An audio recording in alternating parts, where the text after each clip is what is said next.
ബാങ്കിലെ part payment option ഉപയോഗിച്ച് ദീർഘകാല വായ്പ അവസാനിപ്പിക്കുന്നതിനായി നിങ്ങൾ ചെയ്യേണ്ട ചില പ്രധാന കാര്യങ്ങൾ. 1. പാർട്ട് പേയ്മെന്റ് നയം പരിശോധിക്കുക. നിങ്ങളുടെ വായ്പയുടെ നിബന്ധനകളിൽ പാർട്ട് പേയ്മെന്റ് ഓപ്ഷൻ എങ്ങനെ പ്രവർത്തിക്കുന്നുവെന്ന് അറിയുക. പല ബാങ്കുകളും ഉപഭോക്താക്കളെ അവരുടെ വായ്പയിൽ ഭാഗിക അടവ് ചെയ്യാനായി അനുവദിക്കുന്നു, പക്ഷേ ചില ബദൽ ഫീസ് ഉണ്ടാകാം. 2. ബാങ്കുമായി ചർച്ച നടത്തുക.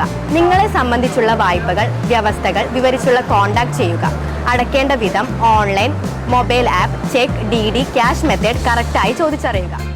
3. പാർട്ട് പേയ്മെന്റ് നടത്തുക. അതിന്റെ അടിസ്ഥാനത്തിൽ നിങ്ങളുടെ വായ്പയിൽ ഒരു ഭാഗിക അടവ് നടത്തുക. ഈ അടവുകൾ വായ്പയുടെ ബാക്കി കാലാവധി കുറയ്ക്കാനും പലിശ കുറയ്ക്കാനും സഹായിക്കും.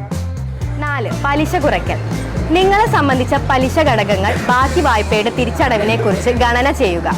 വായ്പയുടെ കാലാവധി ഇനിയും നിലനിൽക്കുമ്പോൾ ഭാഗിക അടവ് ചെയ്യും.